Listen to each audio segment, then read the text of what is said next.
Hello అందరికీ నమస్తే welcome to our Gopeshwar circle. So friends, మన యూట్యూబ్ ఛానల్ని కొత్తగా చూస్తున్నట్లయితే మీరు సబ్స్క్రైబ్ చేసుకోండి, అదేవిధంగా లైక్ చేయండి. అదేవిధంగా మన ఆన్లైన్ క్లాసెస్ కూడా మీకు కావాలనుకుంటే మన గోపేశ్వర్ సర్కిల్ యాప్ని డౌన్లోడ్ చేసుకొని మీరు పర్చేజ్ చేసుకోవచ్చు. మరి మనకి ఇక్కడ రేషియో కాన్సెప్ట్లో మనకి ప్రాపర్షన్ అనేది కూడా ఉంటుంది, అనుపాతం కాన్సెప్ట్ ఉంటుంది. మరి అందులో మనం సెకండ్ ప్రాపర్షన్ కానీ, థర్డ్ ప్రాపర్షన్ కానీ, ఫోర్త్ ప్రాపర్షన్ అంటాం. కానీ మనకి ఇక్కడ సో ఎప్పుడైనా మనం డైరెక్ట్గా ఏదో వాల్యూస్ అడుగుతాడంటే మనం తప్పుగా ఆలోచించుకోవాలి. ఎందుకంటే కొన్ని క్వశ్చన్స్ ఎలా ఉంటాయంటే ఖచ్చితంగా అందులో ఒక ఫార్ములా అప్లై చేయండి ఆన్సర్ అనేది బయటికి రాదు. అటువంటి క్వశ్చనే ఇప్పుడు ఈ క్వశ్చన్ మనం డిస్కస్ చేస్తున్నాం. రైట్, ఇక్కడ చూడండి, find the fourth proportion of a square minus b square, a square minus ab and a cube plus b cube అంటున్నాడు. మరి దాన్ని మనం ఫోర్త్ ప్రాపర్షన్ ఫైండ్ అవుట్ చేయాలి, నాలుగో అనుపాతం, దాన్ని చతుర్థ అనుపాతం అంటాం. రైట్, అలా తీసుకుంటే మనం యాక్చువల్గా ఫోర్త్ ప్రాపర్షన్ ఏం చేస్తామండి, ఇక్కడ a:b, అలాగే సో ఇక్కడ c:d ఉంది అనుకోండి, మనం ఏమంటాం, ప్రాపర్షన్ ఏమంటాం చెప్పండి. So equal of two ratios is called proportion అంటాం. అంటే రెండు నిష్పత్తులను సమానం చేయడానికి ఇదొక నిష్పత్తి, ఇదొక నిష్పత్తి. చూడండి, ఇదొక రేషియో, ఇదొక రేషియో, ఆ రెండింటిని ఈక్వల్ అంటే డబల్ ఇస్ట్ తీసుకుంటే ఈక్వల్ చేస్తున్నట్టు. అప్పుడు ఇవి రెండు ఏమవుతాయంటే మీన్ టర్మ్స్, ఇవి రెండు ఏమవుతాయంటే extremes. So b into C BC అవుతుంది. అలాగే నెక్స్ట్ వన్ ఏం తీసుకుంటారు ఇక్కడ, so a into D AD అవుతుంది. రైట్, ఏడి అనేది తీసుకుంటాం. అప్పుడు అవి రెండు ఎలా ఉండాలంటే ఈక్వల్గా ఉండాలి. So product of mean terms and product of extremes అనేది ఖచ్చితంగా ఈక్వల్గా ఉండాలి.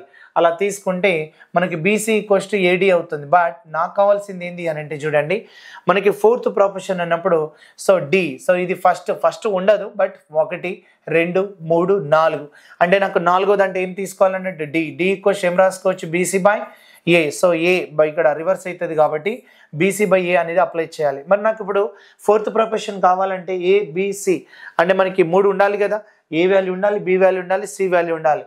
మరి ఆ మూడింట్లో ఏమేమి తీసుకోవాలంటే ఆల్ఫాబెటికల్ ఆర్డర్ ఏబిసి ఎలాగైతే ఉంటుందో అలాగే మనం ఇక్కడ ఫస్ట్ వన్ ఏ అనుకోండి, సెకండ్ వన్ బి అనుకోండి, థర్డ్ వన్ సి అనుకోండి.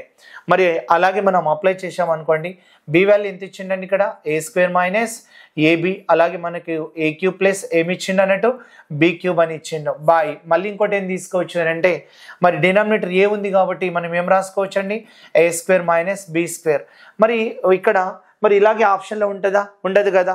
మరి దాన్ని ఇంకా సింప్లిఫై చేయాలంటే చిన్న logic, a square minus b square అనేది డినామినేటర్ వాల్యూ క్యాన్సిల్ అవ్వాలంటే మనం ఏం చేస్తాం, a square minus b square అంటే a plus b into a minus b రాస్తాం. రైట్, ఇప్పుడు నేను డినామినేటర్ ఏం రాస్తున్నా అంటే a ప్లస్ బి ఇంటూ ఏం రాస్తున్నా అంటే a మైనస్ బి రాస్తున్నా. మరి దీన్ని a plus b into a minus b రాస్తున్నా అంటే మరి ఇక్కడ ఆప్షన్లో ఏమైనా డినామినేటర్ కాన్సెప్ట్ ఉందా, డినామినేటర్ ఉందా, హారంలో వాల్యూ లేదు కదా. మరి లేదు కాబట్టి అంటే ఏ ప్లస్ బి కానీ ఏ మైనస్ బి కానీ రెండు క్యాన్సిల్ అవుతున్నట్టే కదా. మరి క్యాన్సిల్ అవుతుంది కాబట్టి ఇలాగే ఏ ప్లస్ బి ఏ మైనస్ బి న్యూమరేటర్లో వచ్చేటట్టు చూడాలి. అర్థమవుతుందా?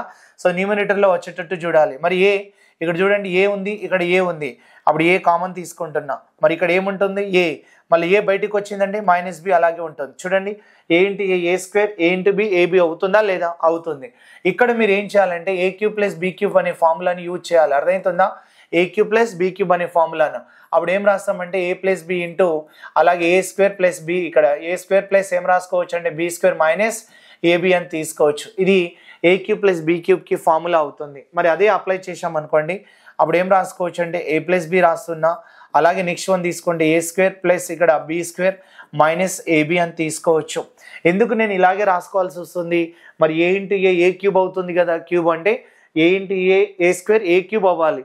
బట్ మనం ఎందుకు నేను ఇలాగే రాసిన అంటే మనకి ఏ ప్లస్ బి ఏ మైనస్ బి డివైడ్ అవ్వాలి కాబట్టి ఈ రకంగా రాసుకోవచ్చు. రైట్, ఇప్పుడు ఒక్కసారి చూద్దాం, ఏ మైనస్ బి, ఇక్కడ ఏ మైనస్ బి క్యాన్సల్, ఏ ప్లస్ బి క్యాన్సల్.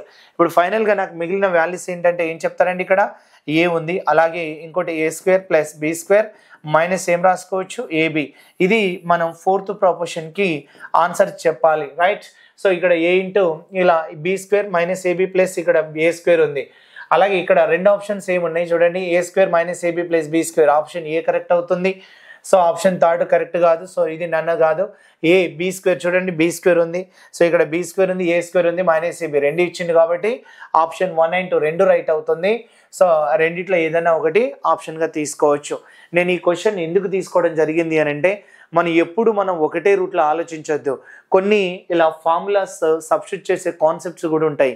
అలాంటప్పుడు అవి కూడా మనం నేర్చుకోవాలి. ఎందుకంటే ఎగ్జామ్ అంటే ఏదో పైన ఏదో చిన్న చిన్న షార్ట్ కట్స్ లేదంటే యూట్యూబ్లలో మీరు చూస్తే కొన్ని వీడియోస్ ఉంటాయి కదా, ఇది ఇంతే చేయొచ్చు, ఇది ఫ్రాక్షన్ చేస్తే ఇది డెసిమల్ ఇట్లా డిజిట్ రూట్ కాన్సెప్ట్ అని చెప్తా ఉంటారు. బట్ కాదు, ఫస్ట్ సబ్జెక్ట్ నేర్చుకున్న తర్వాతనే అటువంటి కాన్సెప్ట్ నేర్చుకోవాలి. ఫస్ట్ సబ్జెక్ట్లో ఏమేమి ఉంది, ఆ టాపిక్స్లో ఏమేమి కాన్సెప్ట్స్ ఉంటాయి, ఎన్ని మోడల్స్ ఉంటాయి, ఆ ప్రీవియస్ ఎలా అడిగిండు, ఎలా అడగబోతాడు అంటే కంప్లీట్ ఒక టాపిక్ పైన అవగాహన ఉండాలి. సో మనం చిన్న చిన్న బిట్స్ ఏదో టేబుల్ సంబంధించి ఏదో షార్ట్స్లలో చూస్తే అవి సబ్జెక్ట్ కాదు, దానివల్ల జాబ్స్ రావు. అర్థమవుతుందా? సో అందుకోసమే డిఫరెంట్ కాన్సెప్ట్ తోటి నేను ప్రతి వీడియో మీకు ఉపయోగపడే విధంగా చేస్తాను కాబట్టి సో ప్రతి ఒక్కరి ఫాలో అవ్వండి. రైట్, అందరికీ థ్యాంక్ యూ.